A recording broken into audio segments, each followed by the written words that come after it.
Terkait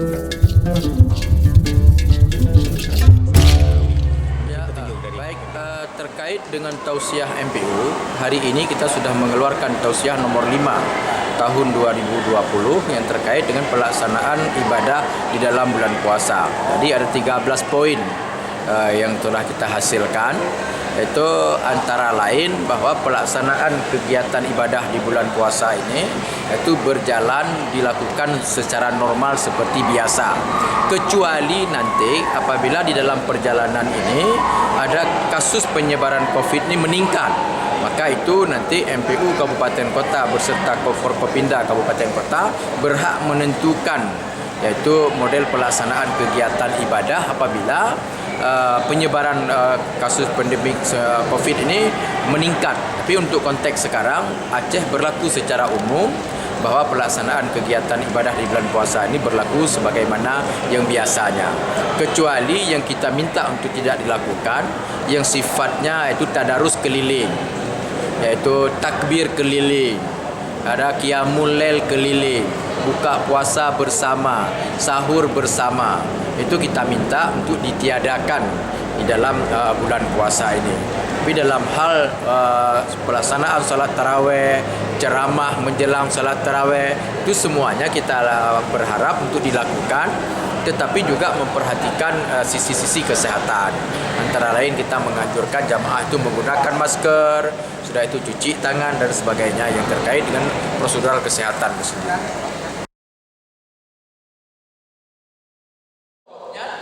Dan juga menjaga saudara-saudara yang lain agar jangan kadang-kadang berdaya pada tersebut. Karena penyakitnya bukan Pak berdaya sino di Aceh sumber ni, tapi penyakitnya di luar. Yang nak tunjuk yang sudah positif sampai sangat beronyok, hidroka meninggal pun yang tak sehat, dua yang mantap Pak rumah sakit karena baru mantap, yang membantu adalah hantar dari luar. Semuanya hantar dari luar. Nah yang dari Malaysia, nah yang dari Jakarta, nah yang dari Bandung, nah yang dari Medan, ikut dari Aceh.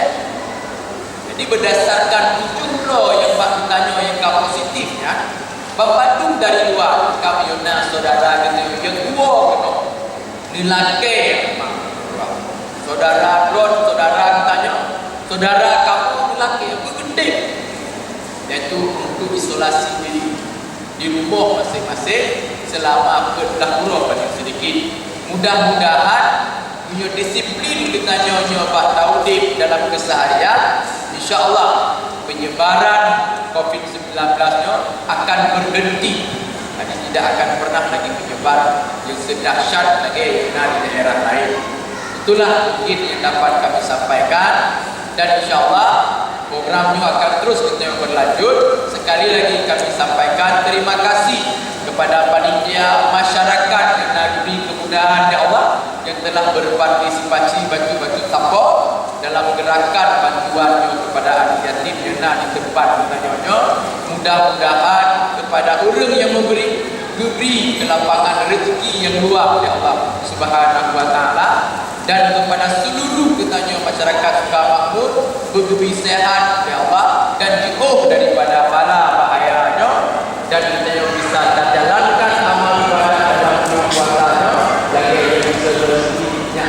Dan kami berharap kepada adik-adik kamu, terimalah nyokot karena harga amat dan kebeduh, tapi nyok hanya bentuk rasa kebersamaan ketanya suka makmur, dan nyo yang kita lakukan kau tiga dua kan, tapi sudah berkali-kali kita melakukan hal seperti ini untuk bentuk ukhuwah, bentuk kebersamaan ketanya masyarakat suka makmur, dan insya-Allah terus akan kita lakukan. Yang penting kita yang bersama-sama, dan sekali lagi kami sangat berharap agar kita nyonyo sama-sama dalam doa-doa dan sama-sama dalam bermohon kepada Allah melakukan amal ibadah tetap yang bersama-sama. Mudah-mudahan Allah Subhanahu wa taala berkunjung balanya kita orang suka makmur, dan kepada seluruh masyarakat Aceh dan Indonesia pada umumnya. Mungkin demikian yang dapat kami sampaikan. Mohon maaf atas segala kekurangan. Wallahu muwaffiq ila aqwamit thoriq. Assalamualaikum warahmatullahi wabarakatuh. Assalamualaikum.